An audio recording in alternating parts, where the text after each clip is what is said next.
नमस्कार दोस्तों, देखिए इस वक्त हम पूर्वांचल की सबसे बड़ी थोक मंडी दाल मंडी के अंदर मौजूद हैं और चौड़ीकरण के पहले दाल मंडी की इन तंग गलियों की हकीकत अब सामने आने लगी है। बड़ा खुलासा हुआ है इन गलियों को लेकर।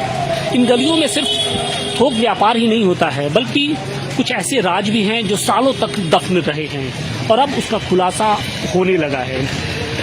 नगर निगम की जांच के दौरान ये पता चला है कि इस इलाके में लगभग आधा दर्जन की संख्या में जो हिंदू देवी देवताओं से जुड़े जो मंदिर रहे हैं, जो ट्रस्ट रहे हैं, उन पर मुस्लिम समाज के कुछ लोगों ने अवैध तरीके से कब्जा कर लिया और न सिर्फ कब्जा किया बल्कि उसकी जमीन को अपने नाम दर्ज कराया और बाद में उसके सेवैत भी बन बैठे।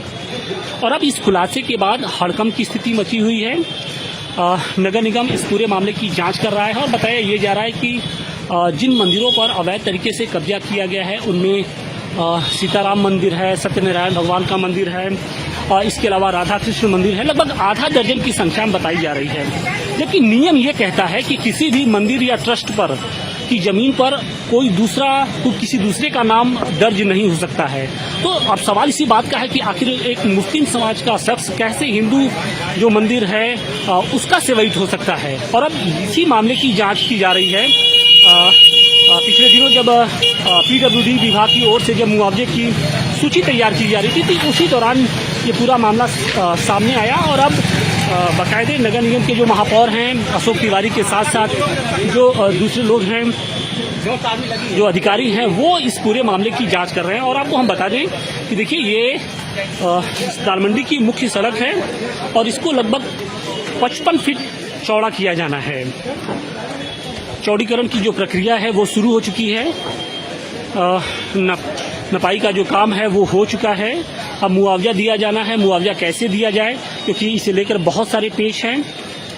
किसी के नाम, दुकानों के नाम दर्ज हैं, नहीं दर्ज हैं, जमीन का कोई ब्यौरा दे पा रहा है, कुछ लोग नहीं दे पा रहे। तो तमाम तरह के ऐसे जो मसले हैं जिनके हल करने की कोशिश की जा रही है। और वैसे इस दाल मंडी की जो पहचान है वो सबसे बड़े कपड़ा मार्केट कह सकते हैं या फिर जो इलेक्ट्रॉनिक गैजेट्स होते हैं उसके तौर पे भी होती रही है।